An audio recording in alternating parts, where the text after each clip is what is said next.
Hi friends, அனைவருக்கும் இனிய போகி பண்டிகை திருநாள் நல்வாழ்த்துக்களை தெரிவிச்சுக்கிறேன்.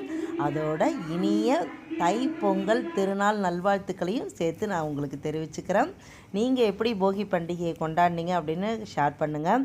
இன்றைக்கி போகி பண்டிகை இல்லையா, நாங்கள் 4:30 மணிக்கெலாம் எந்திரிச்சு எல்லாம் ஃபேமிலியோடு தான் வெளியில் போய் இதெல்லாம் நாங்கள் கொளுத்தினோம்.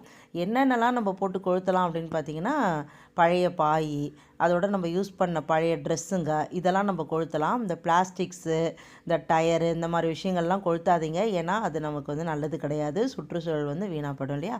அதனால் இந்த மாதிரி விஷயங்கள்லாம் கொளுத்திட்டு அதுக்கப்புறம் நாங்கள் என்ன பண்ணுறோம் அப்படின்னு பார்க்கலாம் வாங்க. ஃப்ரெண்ட்ஸ், பொங்கல் பண்டிகைன்னா தங்கம் இல்லாமல் இல்லையா.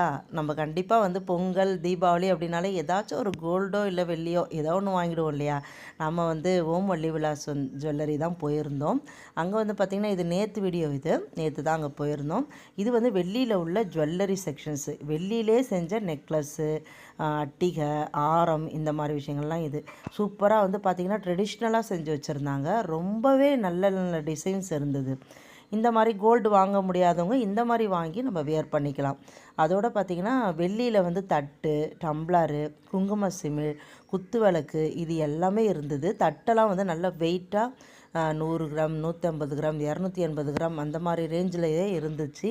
அதோட வேல்லாம் இருக்குது பாருங்களேன், முருகருக்கு வேல் இருக்குது. எல்லா பொருளுமே சூப்பராக இருந்துச்சு. என்னென்னா, வெள்ளியோட விலை 1 கிராம் 95 ரூபா அப்படின்னு சொல்லிட்டு சொன்னாங்க. ஃப்ரெண்ட்ஸ், எப்பயுமே ஒரு நல்ல நாளில் நம்ம கோல்டு இல்லை வெள்ளி இதே மாதிரி ஏதாவது ஒரு பொருள் நம்ம வாங்கி வைக்கிறப்ப அது நமக்கு ஃப்யூச்சரில் ரொம்ப ஹெல்ப்பாக இருக்கும் இல்லையா. இதை நிறைய பேர் ட்ரெஸ்ஸு அந்த மாதிரி விஷயங்களில் ரொம்ப செலவு பண்ணுவாங்க. எனக்கு அந்த மாதிரி செலவு பண்ணுறதெல்லாம் பிடிக்காது. எப்பயுமே கோல்டு இல்லை வெள்ளி அதில் நம்ம இன்வெஸ்ட் பண்ணுறதுன்றது எனக்கு ரொம்ப பிடிக்கும்.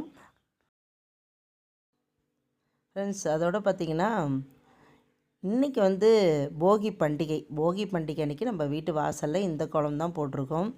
போகின்றதுனால வாசல் வரையும் பொங்கல் வச்சாச்சு. நாளைக்கு தான் நம்ம வீட்டுக்குள்ளே பொங்கல் வைக்க போகிறோம். இன்றைக்கி நம்ம வாசலில் கோலம் விட்டு பொங்கல் பானையெல்லாம் போட்டு அழகாக விட்டுட்டேன். கரும்புலாம் வரையலை, சரி நாளைக்கு நல்லா வரைஞ்சிக்கலாம் அப்படின்னு சொல்லிட்டு விட்டாச்சு. கோலம் எப்படி இருந்துச்சு அப்படின்னு சொல்லிட்டு ஷேர் பண்ணுங்கள் ஃப்ரெண்ட்ஸ். அதோட நீங்கள் என்ன கோலம் போட்டிங்கன்ட்டு எனக்கு ஷேர் பண்ணுங்கள். காலையில் பார்த்திங்கன்னா, இந்த மாதிரி தான் எல்லா இடத்துலையும் பயங்கர புகை மண்டலமாக இருக்குது. எல்லார் வீட்லேயும் கொளுத்துவாங்க இல்லையா, ஃபுல்லாக புகை தான். பயங்கரமாக இருந்தது பார்க்குறதுக்கே, வெளியிலே வர முடியல, அந்தளவுக்கு பயங்கரமான புகை. பாருங்களேன் எப்படி காலையிலே நம்ம வீட்டில் மரம்லாம் இப்படி தான் இருக்குது. இன்றைக்கி தான் தேங்காய்லாம் அறுக்கலாம் அப்படின்னு பிளான் பண்ணிருக்கோம். பொங்கலுக்கு தேங்காய் வேணும் இல்லையா, அதனால் தேங்காய்லாம் அறுக்கலாம் அப்படின்னு பிளான் பண்ணிருக்கோம்.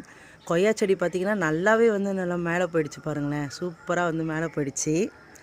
அதோட பேரண்டையும் பார்த்திங்கன்னா நல்லா அழகாக துளுத்து வராங்க.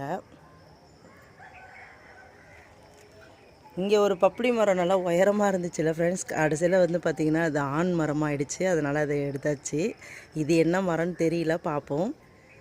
இது பார்த்திங்கன்னா நம்ம பலாமரம் சூப்பராக கிளம்பியிருக்கு. காலையில் எழுந்திரிச்ச உடனே நான் இந்த மாதிரி செடியெல்லாம் பார்ப்பேன், இன்றைக்கி என்ன அளவுக்கு வளர்ந்துருக்காங்க அப்படின்னு சொல்லிட்டு. ஃபுல்லாக மெடிசினல் பிளான்ட்ஸ் நிறையா இருக்குது. இது ஒரு டைப் ஆஃப் துளசி. நெல்லி மரம் பார்த்திங்கன்னா மாடியில் இருந்த வரைக்கும் நல்லா இருந்தது, இங்கே வந்த உடனே ரொம்ப காஞ்சி போகுது. இதுவும் ஒரு பப்பளி மரம் கிளம்புது. இது என்ன மரம்னு தெரியல, பார்ப்போம். இது பூ வச்சாதான் தெரியும். இங்கேயும் ஒரு பலாமரம் வந்துட்டுருக்கு. இது ஒரு துளசி. ஃப்ரெண்ட்ஸ், அப்படியே பார்த்திங்கன்னா காலேஜ் பக்கம்லாம் பாருங்களேன், நிறையா அப்படியே பனியோட இந்த புகையும் சேர்ந்து பயங்கரமாக இருக்குது. நம்ம வீட்டு பக்கத்துலேயே பார்த்திங்கன்னா அந்தமாதிரி ஒரு தூங்கு மூஞ்சி மரம் கிளம்புது, நிறையா கிளம்புது. அதோ ஒன்று கிளம்புது, இதோ ஒன்று கிளம்புது. இதெல்லாம் நல்லா நிழல் நல்லா கொடுக்கும், அதுபோல் குளு குளு குளுன்னு இருக்கும் இந்த மரம் நல்லா வளர்ந்துச்சு அப்படின்னா. இப்போ நம்ம போய் மாடியில் இருந்து வியூ பார்க்கலாம். இங்கே பார்த்திங்கன்னா ஃப்ரெண்ட்ஸ், மாடியில் பார்த்திங்கன்னா இந்த மாதிரி இந்த தொட்டியில் நான் இந்த காய்கறிலாம் கட் பண்ணேன், அதெல்லாம் போட்டேன்னா நல்லா சூப்பராக பார்த்திங்கன்னா இது புடலங்காய் செடின்னு நினைக்கிறேன், அழகாக முளையுது. அதுபோல் பக்கத்துலேயே தக்காளி செடி இதெல்லாம் வருது. அப்படியே சரி கிளம்பட்டும் அப்படின்னு விட்டாச்சு. அதுக்கு பக்கத்துலேயே வந்து பார்த்திங்கன்னா நான் வந்து ஒரு சப்பாத்தி இது ட்ராகன் ஃப்ரூட் செடி ஒன்று வச்சுருக்கேன். அதோட பக்கத்தில் ஒரு தக்காளி செடி கிளம்புது. சரி இதெல்லாம் அப்படியே வந்து கிளம்பட்டோம் அப்படின்னு சொல்லிட்டு மேலெலாம் வந்து தொட்டிலாம் எம்டியாக தான் இருக்குது. இதிலலாம் இனிமேல் தான் வந்து செடி வைக்கணும். பார்த்திங்கன்னா நம்ம மாடியிலேருந்து பாருங்கள் வியூவு, புகை எப்படி நல்லா தெரியுது பாருங்கள். சூரியனே தெரியல இன்றைக்கி. மணி வந்து 7 ஆகுது, இருந்தாலும் சூரியன் வந்து தெரியவே இல்லை. இப்படி தான் இருக்குது ஃபுல்லாக.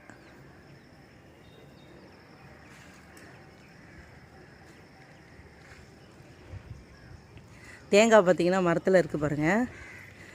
இதை தான் இன்றைக்கி வந்து நம்ம அறக்க போகிறோம். இங்கே வந்து நம்மளுக்கு மாடியிலேருந்து கிட்டக்கே தேங்காய் இருக்கும். இருந்தாலும் வந்து நம்ம ஆள் வச்சு க்ளீன் பண்ணி அறுத்துட்டு மற்றதெல்லாம் சுத்தம் பண்ணிட்டாங்கன்னா நல்லாயிருக்கும் இல்லையா? அதனால தான் வந்து இப்போ தேங்காய் அறுக்க போகிறோம். ஃப்ரெண்ட்ஸ், இதுக்கப்புறம் வந்து பார்த்திங்கன்னா நான் என்னென்ன வேலையெல்லாம் செய்வேன் அப்படின்னு பார்த்திங்கன்னா, வீடெல்லாம் இன்றைக்கே மாப் போட்டு விளக்கு ஜாமான்லாம் விளக்கி பொட்டு வச்சு, நாளைக்கு காலையில் பொங்கல் வைக்கிறதுக்கு வந்து அடுப்பு எல்லாமே நைட்டே க்ளீன் பண்ணுருவேன். க்ளீன் பண்ணி நல்லா பொட்டுலாம் வச்சு ரெடி பண்ணிருவேன். இது எல்லாத்தையும் நான் இன்றைக்கி செஞ்சுருவேன். அதோடு இன்றைக்கி பர்ச்சேசிங் என்ன இருக்கும் அப்படின்னு பார்த்திங்கன்னா, காய்கறிலாம் இன்றைக்கி வாங்கிடுவேன். காய்கறி, பூ, பழம் எல்லாம் வாங்கிடுவேன். கரும்பு மட்டும் காலையில் ஃப்ரெஷ்ஷாக வாங்கிக்குவோம். நாளைக்கு வந்து பார்த்திங்கன்னா பொங்கல் வைக்கிற நேரம் என்ன அப்படின்னு சொல்லிட்டு பார்த்திங்கன்னா, சிலவங்க வந்து சூரியன் உதிக்கிறதுக்கு முன்னாடியே பொங்கல் வச்சுருவாங்க. அது வந்து சூரிய பொங்கல். அவங்க வந்து இந்த வாசல் பொங்கல் வைப்பாங்க இல்லையா? அதனால் அவங்க வந்து காலையில் செஞ்சுருவாங்க. இந்த வாசல் பொங்கல் வைக்காமல் நம்ம கேஸ் அடுப்புலன்னு செய்கிறாங்க இல்லையா? அவங்களாம் என்ன பண்ணலாம் அப்படின்னு பார்த்திங்கன்னா, மணி வந்து 10 மணிக்கு மேலே நல்லாயிருக்கு. அதோட 11:40 12:15 வரைக்கும் அந்த அபிஜித் நேரத்தில் வந்து பொங்கல் வைக்கிறது எந்த தோஷத்தையும் உண்டாக்காது.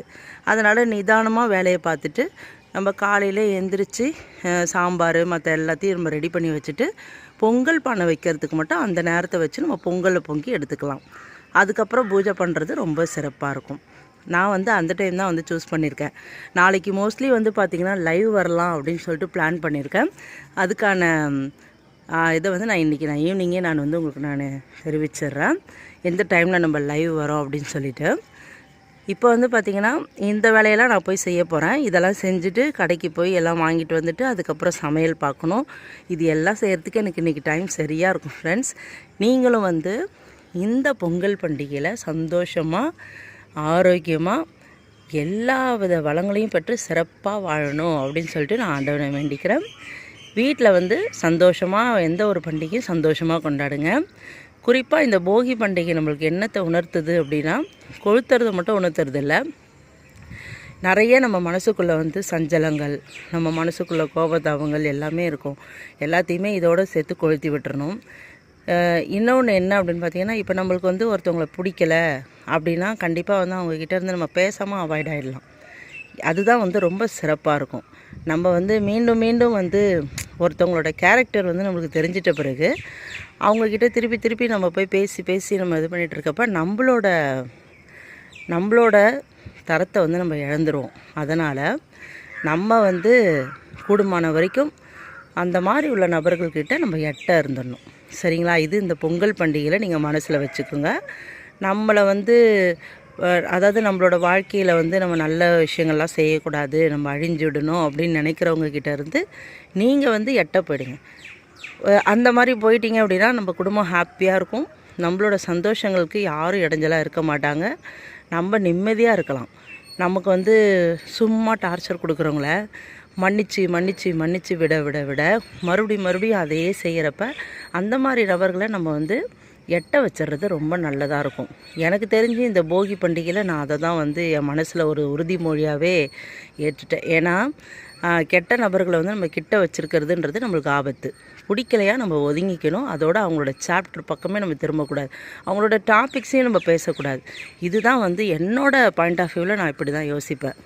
என்னை பொறுத்த வரைக்கும் அதுதான் வந்து ரொம்பவும் சிறந்ததும் கூட நான் நினைப்பேன். உங்களுக்கு என்ன மாதிரி தோணுது அப்படின்னு கமெண்ட் செக்ஷனில் சொல்லுங்கள். இது வந்து இந்த போகி பண்டிகை பொங்கல் பண்டிகையில் நான் வந்து மனசில் ஏற்றுக்கிட்ட ஒரு விஷயம். நம்ம வந்து வாழ்ந்த வாழ்க்கையில் நிறைய நபர்களை சந்திச்சுட்டு வந்திருப்போம். அதில் வந்து நல்லவங்களும் இருப்பாங்க, வெல்விஷஸ் இருப்பாங்க, நமக்காக உயிரை கொடுக்குற நல்ல நண்பர்கள், தோழர்கள், நம்மளோட உறவுக்காரங்கள் எல்லாமே இருப்பாங்க. ஆனால் நம்மளோட முன்னேற்றத்துக்கு தடையாக நிறைய பேர் மறைமுகமாகவும் இருக்காங்க. அதனால் யாருக்கிட்டேயும் சரி தான், நம்ம அளவோடு இருக்கப்ப நமக்குன்ற மரியாதை என்றைக்கும் இருக்கும். எப்பயுமே நம்மளோட செல்ஃப் ரெஸ்பெக்ட் அது நம்மளுக்கு வந்து ரொம்ப முக்கியம். சரிங்களா? அது வந்து நம்ம வந்து எப்படி இருக்கோன்றதை வச்சு தான். மற்றவங்க வந்து ஜட்ஜ் பண்ணணும் அப்படின்னு நம்ம நினைக்கவே கூடாது. ஒரு நாளும் நமக்கான விஷயங்களை நம்ம செய்யணும். மற்றவங்களுக்காக நம்ம எந்த விஷயத்தையும் செய்யக்கூடாது. எனக்கு என்ன வருமோ அதை தான் நான் செய்யணும். மற்றவங்களுக்காக இந்த விஷயத்த பண்ணணும்னு ஒரு நாளும் நம்ம நினைக்கவே கூடாது. சரிங்களா? இதை வந்து இந்த பொங்கல் திருநாளில் மனசில் நீங்கள் வச்சுக்கோங்க. அதோடு பார்த்திங்கன்னா சிறப்பாக பொங்கல் கொண்டாடுங்க. நாளைக்கு முடிஞ்சால் நம்ம காலையில் வந்து லைவ் போடலாம். இன்றைக்கி ஈவினிங் வந்து நான் அடுத்து பர்ச்சேசிங்லாம் என்ன பண்ணுறேன் அப்படின்னு சொல்லிட்டு உங்களுக்கு நான் போடுறேன் ஃப்ரெண்ட்ஸ். ஜாலியாக கொண்டாடுங்க. நான் உங்கள் எல்லாருக்கும் வந்து இனிய தை திருநாள் நல்வாழ்த்துக்களை நான் தெரிவிச்சுக்கிறேன். இந்த பால் பொங்குற மாதிரி உங்கள் வாழ்க்கையில் சந்தோஷம் எல்லாம் நிறைஞ்சு பொங்கட்டும் அப்படின்னு சொல்லிட்டு ஆண்டவனை நான் வேண்டிக்கிறேன். இதோட இந்த வீடியோவை நான் முடிச்சுக்கிறேன். அடுத்து வேறு ஒரு வீடியோவில் நான் உங்களை சந்திக்கிறேன். தேங்க்யூ.